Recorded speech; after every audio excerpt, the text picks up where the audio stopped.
Brady is the user experience strategist at LC. Brady is a dynamic digital UX professional with a well-rounded background in e-commerce, usability, design, multi-channel marketing, strategic planning, and emerging media utilization.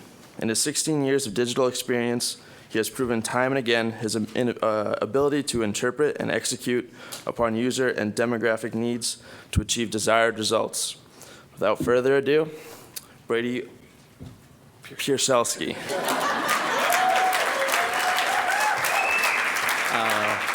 Hi. Can you hear me okay? Cool. Hello, I'm Brady Pierzchalski. Happy to be here, happy to be alive, and I don't think I've been on stage like this since my punk rock days years ago, where I was in a punk rock band. I was the lead singer for that band, and has anybody heard of the band called Slur? Oh, really? No, you haven't. But I was a singer back in the day, or maybe not a singer, but I'm going to try not to scream and yell at you today. But I do get excited when I talk about user experience, and so if I start doing this a lot and start clapping my hands and pointing and talking really fast, just because I'm getting excited, but feel free to tell me to calm down, tell me to relax, throw something at me, and I think that'll be a great experience for us all if I can just get under control. So I started my career way back when. It's a nice mullet, right? So way back when, it was actually during the dot-com boom era, whatever you want to call that now, where I was a graphic designer, doing what starting out graphic designers do, making logos, pamphlets, clothing catalogs, and I also started getting into web design. So in 1997, I created my first website. It was probably a very spectacular, beautiful thing to look at. Revolutionary. Yeah, obviously it was trash. It was garbage. But you have to start somewhere, and I did it. So I jumped in, creating more designs for websites, designing websites. And eventually I was lucky enough to be able to move out to California to work for UCLA for a number of years in the social sciences computing department. And UCLA was really, really great. It allowed me to dive into all these emerging technologies and really learn about them and how to integrate them into higher learning education. So I not only was doing web design, I was doing programming, video production, streaming media. I got heavily into that. Does anybody remember Real Player or Real Media? Anybody? Yeah, it's dead and gone, but did a lot of that back in the day. But basically immersed myself, and I was allowed to get into all digital aspects of the web, from SEO to content creation, and that's also where I dove into user experience. Now, back then, user experience was just basically called usability. How is the usability on that website? But this is the point in my career where I really immersed myself in everything user experience, and I started creating websites for people rather than for myself and my portfolio. But I missed Wisconsin, came back home to where I was born and raised, and I started working for Kohl's Corporation. I was doing web design on the .com site and also programming the front end of the .com site. While I was at Kohl's, I brought in the user experience discipline to Kohl's, and I was lucky enough to be able to create the user experience department for Kohl's Corporation. So I had a team that I built around myself, a lot of different interaction designers, architects, even some analytics people, and I built a user experience team for Kohl's. And we handled the Kohl's desktop, and we got into the smartphone experiences, tablets, app development, the Kohl's kiosk that's in the stores right now. Also, content SEO, and I even taught courses or trained the content creators there on how to write for the web. It was still a new thing back then. Not many people knew exactly how to create impactful content, so I helped out in that aspect as well. Loved my experience there, but eventually I moved on to Best Buy Corporation, where I was the senior manager of the information architecture team. In a very short amount of time, I grew that team from 2 people to 20 people. We also worked on the digital experiences, desktop, smartphone, app development, and did a lot of usability testing on those experiences that we created. To date, that team handled some of the largest implementations for Best Buy Corporation. Miss Wisconsin again, came back home. I'm now at Laughlin Constable, leading the user experience team for Laughlin Constable, focusing on digital, desktop, smartphone, tablets, app, and we do a lot of research in the user experience field, which means really understanding who the user is and how they could use the devices, use the websites that you're creating. So we do a lot of research and we do a lot of strategy as well. And loving Laughlin Constable, I get to work with a lot of great smart people and a lot of great clients, and am able to work, again, on a lot of different experiences for these clients. So I'm really enjoying my time there, building and growing the team. So enough about me. Everybody talks about producing a great user experience for their customers, but what does that really mean? I've gone to talks like this before, conferences, and to learn about user experience, to see what other people have to say, and I always walk away inspired and positively charged to go do something great or to try to change the way that I create experiences. But even though I walk away inspired, I'm never really sure what to do next. I don't always walk away with some knowledge that I can take and apply to what I do. And I imagine a lot of you could be in that same boat when you go to see talks on user experience. If you've seen it before, it's always like, great, we need to do this. What next, right? So I wanted to try to construct this talk and to be a little bit more practical, so that you could potentially take one thing away, maybe, if not many things away that you can use in your business, in your life, to start applying to the experiences that you're creating. So, and I hope that you could take away a couple other things as well, and that is a new appreciation of and understanding of user experience. User experience is sometimes explained as, oh, those guys, they make websites easier to use. Or they tell you to take that button, put it on a page, make it really big, and they'll tell you what that button should say. That's true, but technically, that's technically true, but there's a lot more behind it that I hope to show you today. I hope you walk away with tools and methods that you can start using today, like I said before. I hope that I can deliver something to you that you can walk away with like, wow, I can start implementing this right away, or I can start using this right away. Another thing I want you to walk away with is compassion for the people that you're trying to reach. Ultimately, we are all creating experiences for somebody. Somebody is going to be using that mobile website, that somebody is going to be reading that content, and you need to have compassion for the people in order to create wonderful things for them. And then another thing, the last thing that I want you to take away is we all shape the user's experience.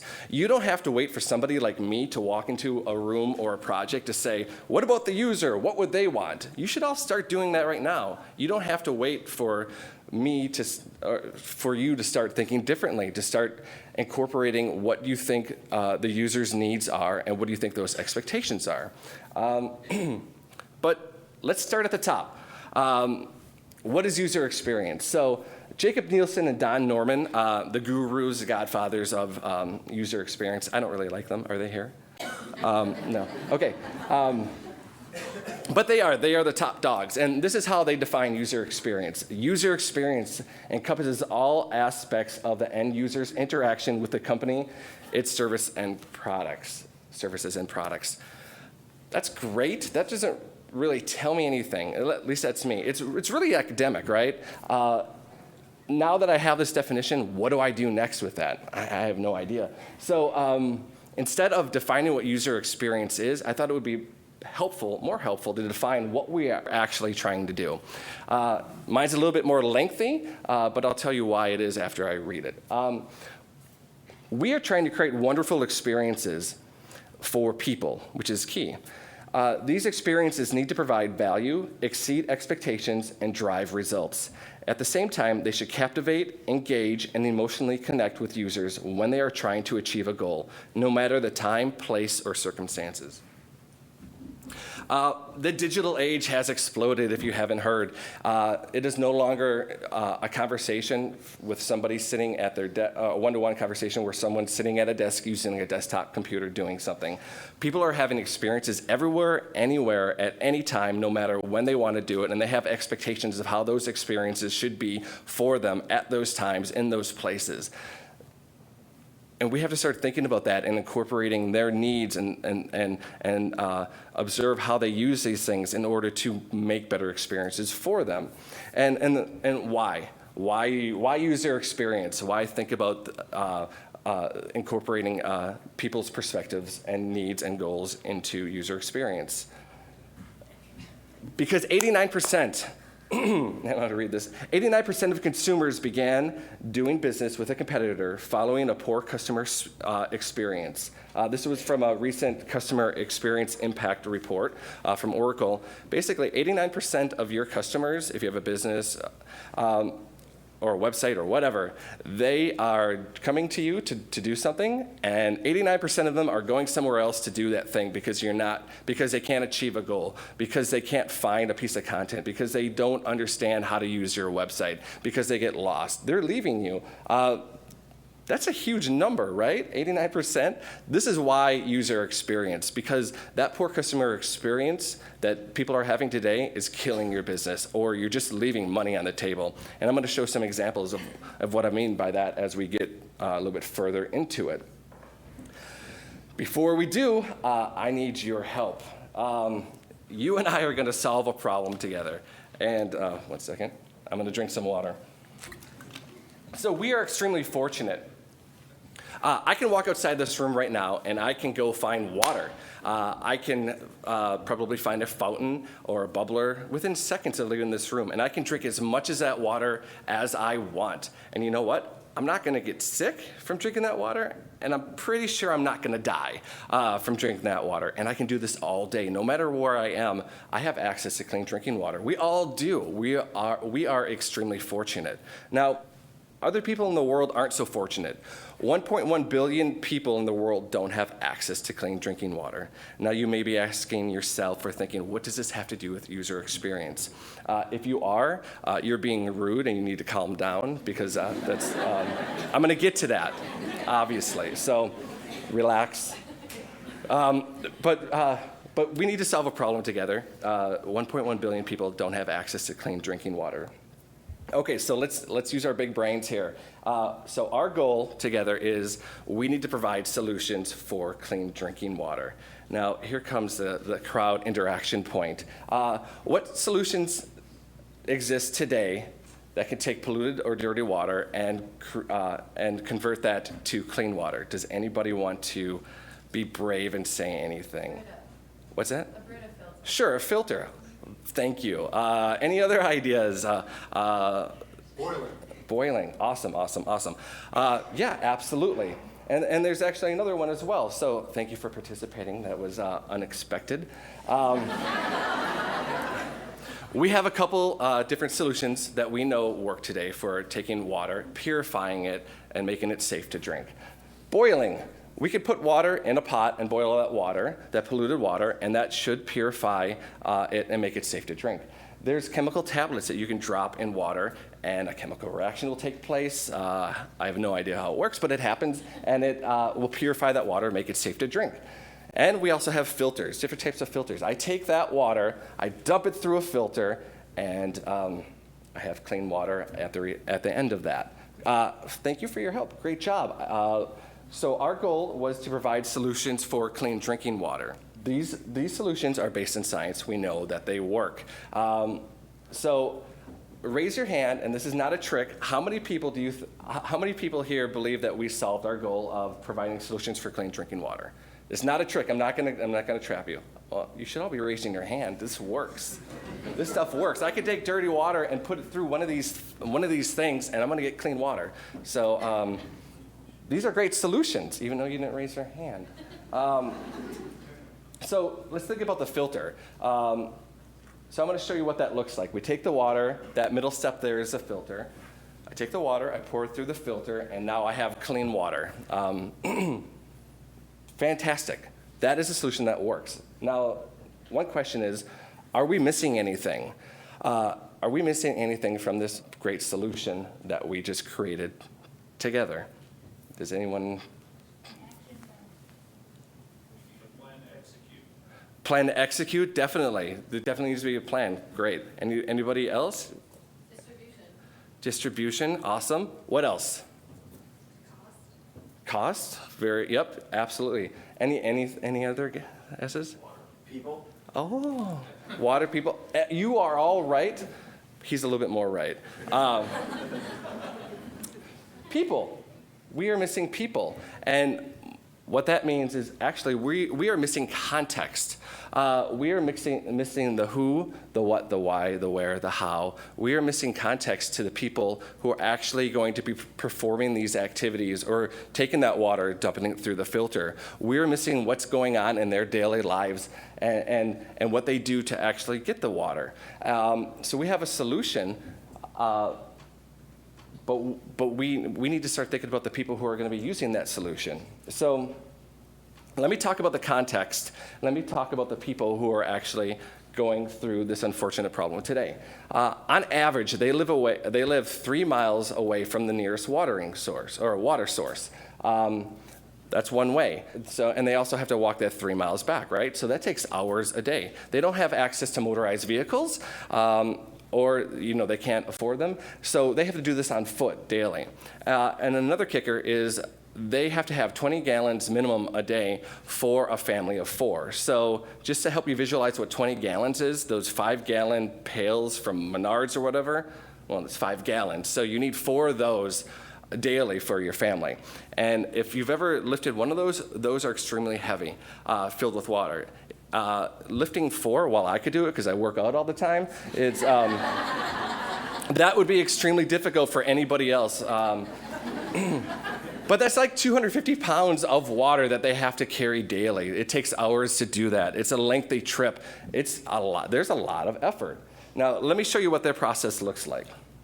So they have to walk to the water, 3 miles, right, on foot.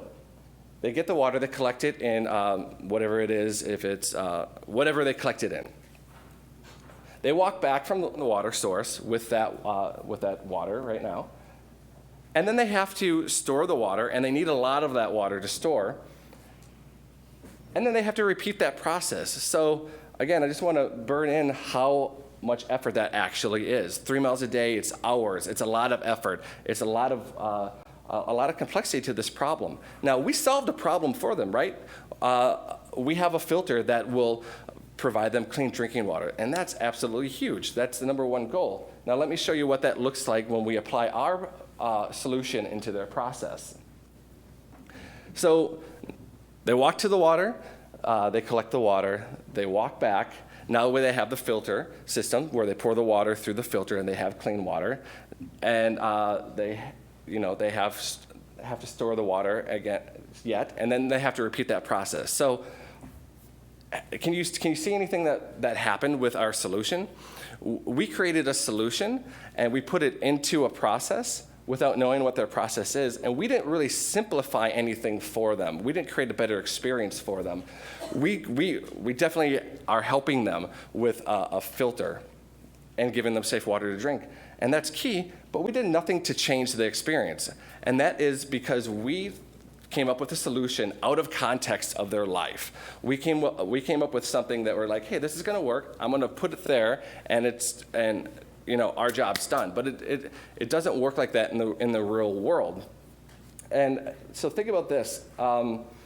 If you create a website or a piece of content out there and you don't know what your users want from that, and you don't know what where your users expect to find that, but you just throw it out there, who are you actually designing that for if you're not thinking about them and how they could find it in their daily process of looking for that information? And I'll get more into that. But now that we have context, let's start over. So we provided solutions for water. We have context now.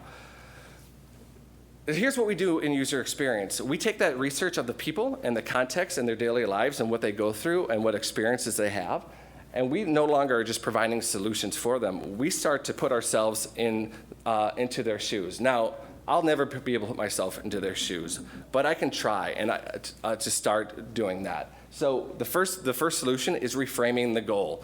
Instead of providing solutions for clean water, it's now I want to have clean, drinkable water. I'm trying to make it personal. I'm trying to really understand what they go through on a daily basis. Again, I'm never going to fully get there, let's be honest, but I'm going to try.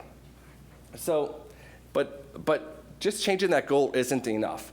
Let's layer in some context. And again, the context is being miles away, hours on foot, 20 gallons, super complex and hard process. Now, what the context does, every goal has needs, which I'll show you what I mean by that. Context informs the needs to a goal, and it's probably just better to show you. Because I know the context of what they do on a daily basis and what their experience is, I can take that context to inform my needs to achieve that goal. So I need to do this in a short amount of time. We know that it takes a long time to do this each day, and I need to do this with ease. It's a completely complex process to get water. I need to do this in less trips. Again, it takes a lot of time, and I need to store the water safely. So understanding the context creates needs for a goal. So we're not just solving for one goal of providing a solution. The way that we look at this now is I want to have clean, drinkable water. And in order for me to feel successful and have a good experience doing that, I need to do this in a short amount of time. I need to do this with ease, and I need to make less trips, and I need to store the water safely. And this is what we do in user experience, is we reframe the goals. We add needs to the goals. And we can only do this by understanding the people and what they go through and learn from them what they want and how they want to experience things. So one design team came up with a solution to this after understanding who the people are and what they go through. And they wanted to change the experience for these people. And I'm going to show you what this design team did. They came up with this cool...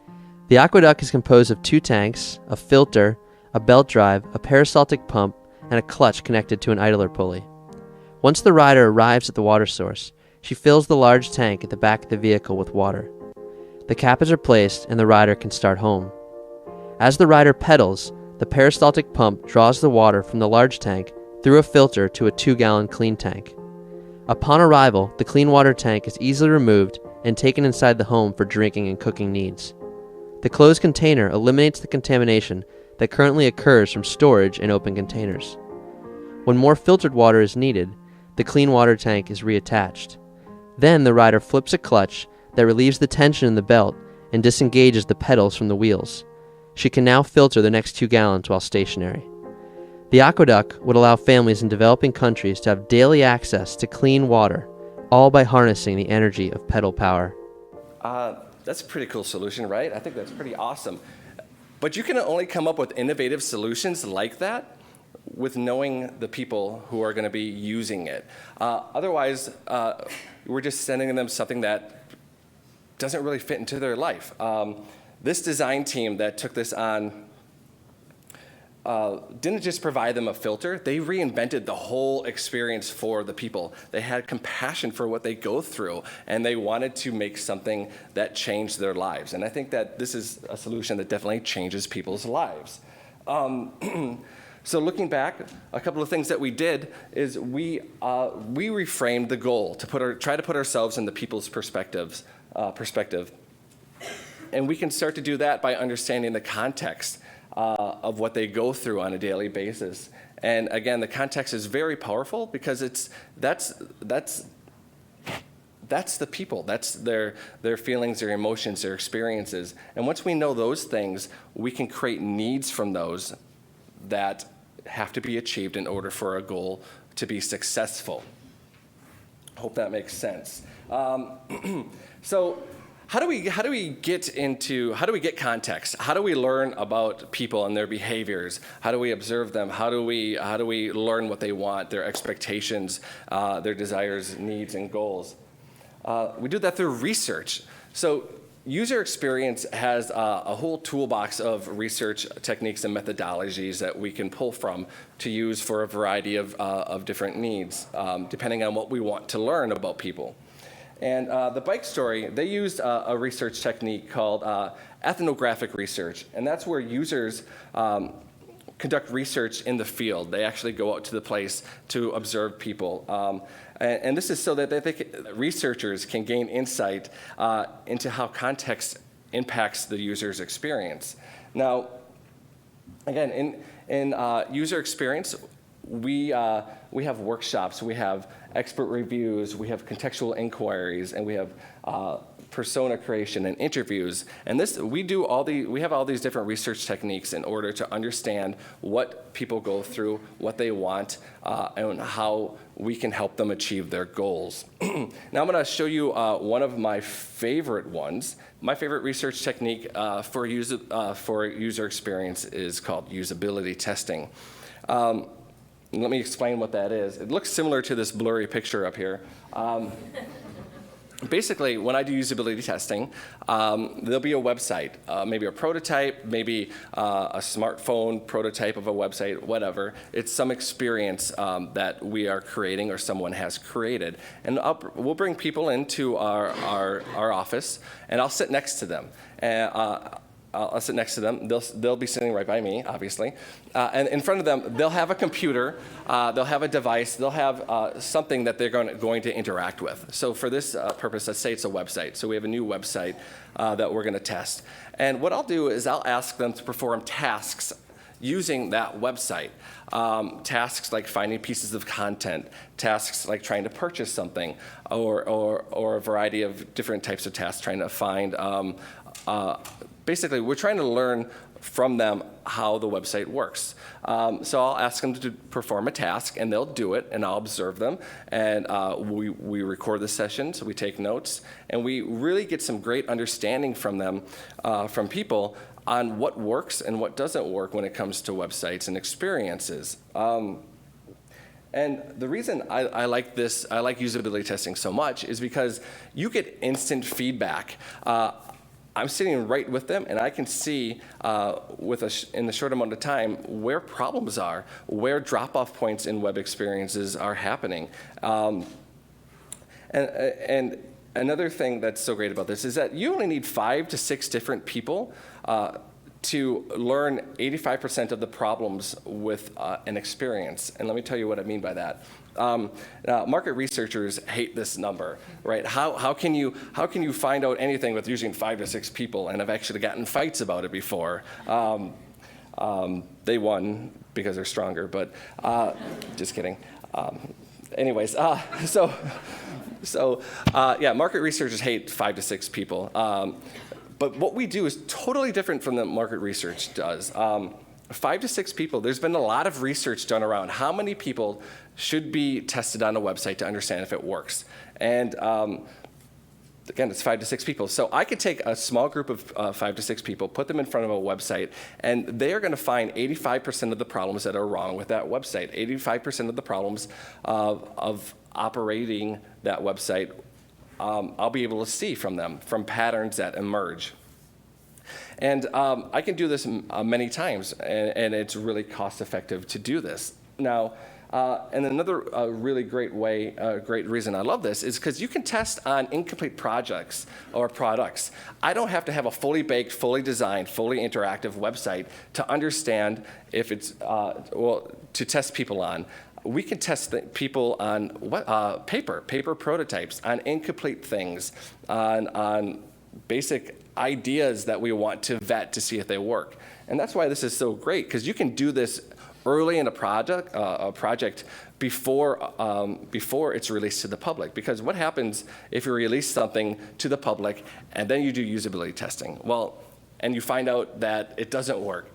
It's going to be super expensive to go fix those changes, and super embarrassing for you that you released something that didn't work to the public, that didn't work, right? So I think it is. Anyways, so it's less expensive. When you do the testing early, and even on incomplete projects, it's less expensive to do it upfront than after the site's released. So I'm going to show you what usability testing kind of looks like, and I'll show you what I mean. There's going to be a video of someone doing some usability testing, and she's drunk, so it's a little bit more fun to watch. Now, I don't usually test people when they're drunk. This is not me testing them.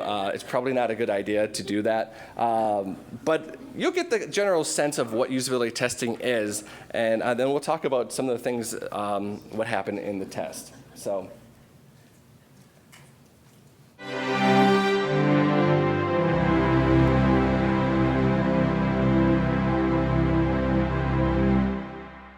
Absolutely, yes. Full sentences. I am an active computer user with a laptop. I mean, I use it to check my email. I use it to do the work I do. I use it for. I'm a cyborg. I'm connected to it all the time. So when okay, so now I'm in mail mode. Ooh, but it's gone back to the start page. So let's try it again. I'm in mail. Mail. All right. Well, I'm gonna try the plus. I mean, that's the best we've got going for us, right? Ooh, yeah. Okay. I think this is it. But it is a really weird interface. I mean, what the it's just blank. It's blank, and it's not the customary email interface. So I hover over the words "add a subject." Nothing happens. And then something at the bottom comes up, a bar that says "save draft" and attachments. That's all really cute, but what about, can I actually just write the email? Where do I do that? I really just wanted to exit the mail program, and it's just this big, vast sheet of white. Yeah, I mean, go away. Wow, this is really, I mean, is it me? All I can do is like retreat, you know, like the Monty Python people.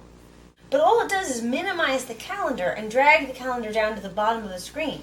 Oh, no. Yeah, it's a miracle. I'm back to the start screen. And there's a So I hovered over the calendar, and now I'm in the calendar. And then you hit escape, and nothing happens. You can't get out of the calendar. I'm stuck in the calendar.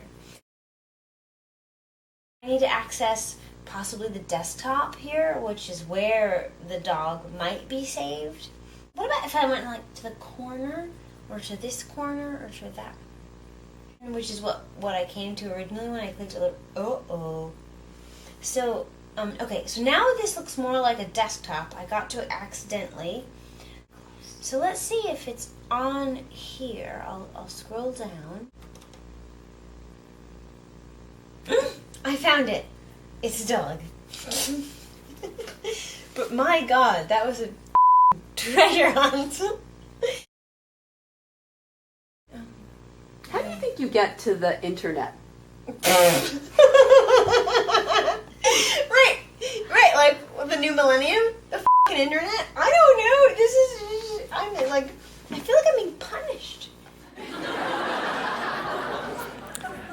Yeah, so again, I don't test people when they're drunk, just to be clear. We're a little bit more professional than that. But although she's drunk and animated and swearing, which is really fun, usability tests aren't that much different than what you just saw. She felt like she was being punished at the end. She, at one point, said, "Is it me?" We get that a lot in usability testing. You'd be amazed to see what people can't do on the designs or experiences that we create, and they feel stupid. They start getting embarrassed and they feel dumb, and we are doing that to people. We're making them feel dumb when we think like, oh, we created this great website and people are going to use it and love it. Like, that's not true. They feel stupid, and they can't use it. The way that she struggled here, this happens time and time again. And again, it's amazing what you can see in usability testing that really like, oh my God, there's a button sitting right there. It's about this big, and she's not clicking on it. She's stupid. No, it's not. It's basically she didn't want to click on that at that time, or it didn't make sense to her. There's just all these different reasons that and things that you can learn from usability testing that you'd be amazed of. And ultimately, when we usability test people on websites, we're doing that to learn something from them, obviously, and to make the website experience better based on those learnings. And so that's the ultimate goal from usability testing. So I'm going to talk about some examples from the past that I've done where usability testing really made some dramatic changes, the learnings that came out of it really created some great experiences out of it. So when I was at Kohl's, so the Kohl's checkout and the Kohl's kiosk are two I'm going to talk about. So I'm sure you all have been to Kohl's or used the website, and maybe you haven't, but there's a checkout process there, right? They sell products. When I was there was a massive redesign for that website. And so the whole site was restructured, new CMS driving it, and redesigned. And the checkout and the site was released. And the checkout process really wasn't doing that great. It wasn't up to industry standards when it came to conversion rates for checkouts. So after the site was released, we did usability testing on it. We wanted to learn what's going on. We did other types of research as well. But mainly from the usability testing, we were able to find out why people were dropping off, what they were thinking at the times that they were dropping off from the checkout process, what they wanted to experience, and we also learned what things were frustrating them. Now, based on those things that we learned, we redesigned that checkout process. And just from usability testing, taking those learnings and redesigning it based on user needs, there was a return. Can't say the number, but it was multi-million-dollar return in investment to doing those tests and making those changes based on user feedback. It was a huge success. The conversion rate, honestly, I remember looking at the stats. It was leveling off like this, and it went straight up as far as conversion rates after we released the new design checkout process, just based on usability testing and user feedback. So the Kohl's kiosk, has anybody ever seen that in the Kohl's stores? When that first started out, the whole idea behind the Kohl's kiosk is to save the sale. So if I can't find a product in a color or size that I want, I can go to the kiosk and I can find it and ship it to myself for free. It's saving the sale. Now, the original kiosk was not this. The original kiosk was designed in a boardroom by executives. And it was a great idea, actually. And so they had a beta test in a few stores. They rolled out a couple of their kiosks that they built. And these things were pretty much ugly. We called them computers on a stick. They were the old-looking kind of taupe computer color. There's a 12-inch display with a keyboard and a mouse, and nobody wanted to interact with those things. Nobody saw them. They just looked like something that were just ignored. People just ignored them. And the interface and the operating system, the experience, not operating system, that was on there wasn't what the people wanted. It wasn't what customers wanted. So my team took it in. We did some intercept surveys. We did usability testing on it. And we learned from real people what they wanted to experience, and how they wanted to experience that. We didn't design it in a room somewhere and say, here you go. We're done. We wanted to understand how we can make this experience better. And so we did that. We made changes to the interface, and we made changes actually to the form factor. We were involved in creating the form factor, the graphics that surround it, based on what the users told us that they wanted from the usability testing. Huge success. It went from something that was dying, that wasn't being interacted with. Now there's about 3 in every store across the country. Again, usability testing told us what to design, told us how to design it, and told us how to make it a better experience for people. Again, another example of the power of research and the power of understanding the people that you're designing experiences for. What if I can't do research? It's too expensive. It's really not, but it's too expensive. What do you do next if you're going to create an experience? Well, best practices are a great place to start. Best practices get a bad rap when it comes to designing experiences. A lot of people look at them as archaic. Do we really need to keep doing this? Do I still need breadcrumbs? Do I still need to have whatever? Do I still need to do best practices? And I fight hard for them because they are based in research. They are based in analytics, and there's a lot of analytics to support the best practices. And I'm going to show you where best practices come from, hopefully. So I'm going to need your help again. You guys ready? All right. Okay, so let's do some research. Raise your hand if you have pen and paper. Come on. Okay, higher. No, keep it up, keep it up. Everybody look around the room just to see how many people, just get a sense of how many people have that. Okay, you are my research subjects. You so get a clean piece of paper, get your pen ready. You are gonna do some research. Or you can use your tablet, some drawing program, whatever, digital. Okay, so the people that are going to help me out, who raise their hands, here's what you're going to do. I'm going to tell you to draw something, and you're going to do it instantly. I'm going to give you like 5 to 10 seconds just to draw the first thing, just to draw what I tell you to. I know I'm pretty demanding. So, are you guys ready? Yeah. Okay, good. Draw a teacup and saucer. All right, done. Pens down, pens down. Okay, if you're sitting by people, take a look at what they drew. I know it's kind of weird. I didn't say talk about it. I did not say talk about it. All right. So I asked you to draw something. I asked you to do it very, very fast. So the first thing that came to your mind is what you put on paper. And you guys, actually, about 95% of you all drew this, right? Well, of course you did, right? That's what a teacup and saucer looks like. But here's when you start thinking about it and you're getting into it, why did so many people from so many different backgrounds, from so many, we have all different age ranges, why did we all draw the same thing? Even down to the majority of you, like 95% probably should have the teacup handle on the right-hand side. Why don't you have it on the left? Why is a saucer underneath it? And also, why did you all draw that perspective, like you're kind of looking into the teacup? Are you laughing because you did or didn't? Because I'm pretty sure that you did, most of you. Now, what's weird is when you're left-handed, sometimes the left-handies will draw the teacup or draw the handle on the left-hand side, but 95% of you drew this. And that is because we, no matter the age, where we come from, what we do, we all have expectations. And these are subconscious things that we don't think about, but we have them, and we all have them united together. So think about this. You've been to a website, right? Obviously. The search box, where is that always positioned?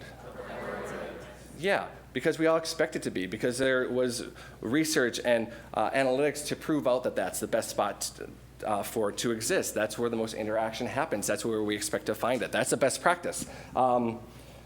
Oh God, I'm going to run long. Okay, so best practices are based in research, is what I'm trying to say, and that's why I always fight to do that, to start with best practices.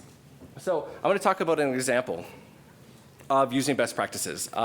Had the opportunity to work on a website e-commerce website for a company that sold high quality storage cabinets for your garage. You know, the ones that make your garage look better than the inside of your house?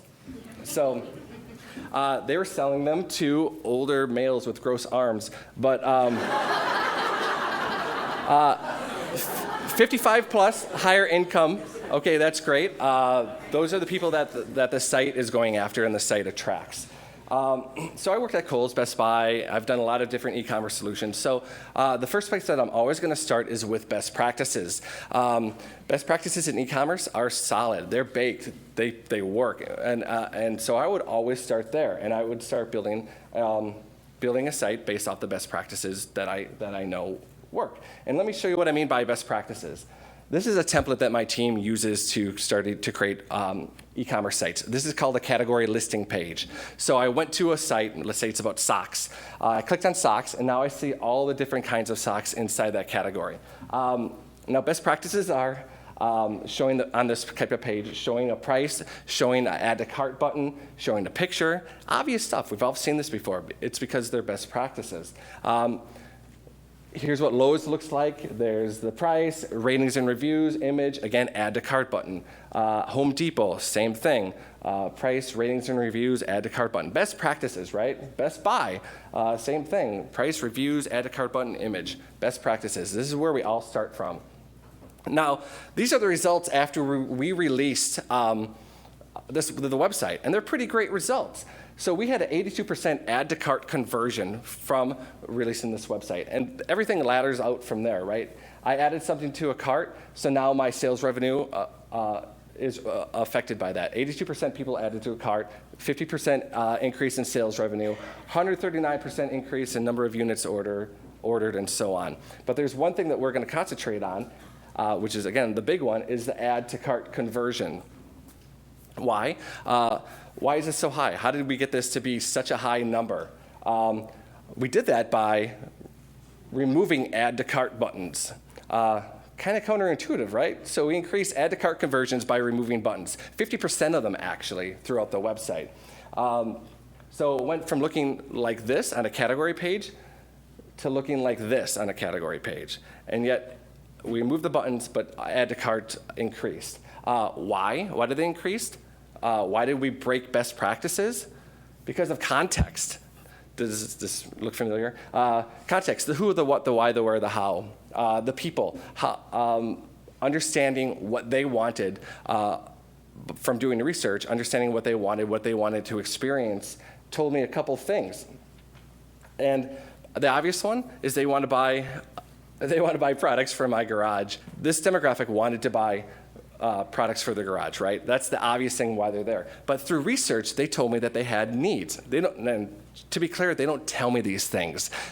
You have to talk to quite a few people to really understand what the patterns of needs are. So, but from those patterns, what they wanted to do, in order to buy products for the garage, I need to fall in love with that product. I need to feel pride about the choice I made. I need to get help picking out the right products, and I need to understand the quality of that product. I need to have all these things happen in order for me to purchase from you. And that was key. So what do we do with that? So that tells me if I can get them to a product page, I need to tell them all these great facts, all these great things, and make them emotionally connect with the product when they're on a product page. So the category page shows the categories, and then they click off into a product page. We've all experienced this on websites. Now, the reason I removed the add to cart is because of what I know about this demographic of users from testing them. I've done usability testing with older demographics, and I've done quite a bit of it. And you know what? They don't view the web as we do, and they don't interact with it as we do. So that add to cart button, when this demographic would come to this section of the website, that's the only thing that they saw that they could do on this screen. So even if I create great content on a product page that sits after this screen, after I select the product, this demographic doesn't get there. They don't get there because this is add to cart is the only option for them. So removing that, the image and the product name became something that they could click on. It's not just adding to the cart. Now they know that they can click on something else to get to deeper information. And that was the huge thing that we learned from this demographic. And you can only learn that from testing them. Basically, I hope that was a good story. We're trying to create great experiences for people, and you really, really have to understand them. And best practices are a great way to start, but research is the way that you're going to innovate, that you're really going to take something from a marginal, that has marginal returns, into extraordinary returns. Research is the foundation for that. So I hope you walked away with a couple different things, maybe some new tools that you can use to apply to what you do on a daily basis, but that is the end of me. So thank you very much.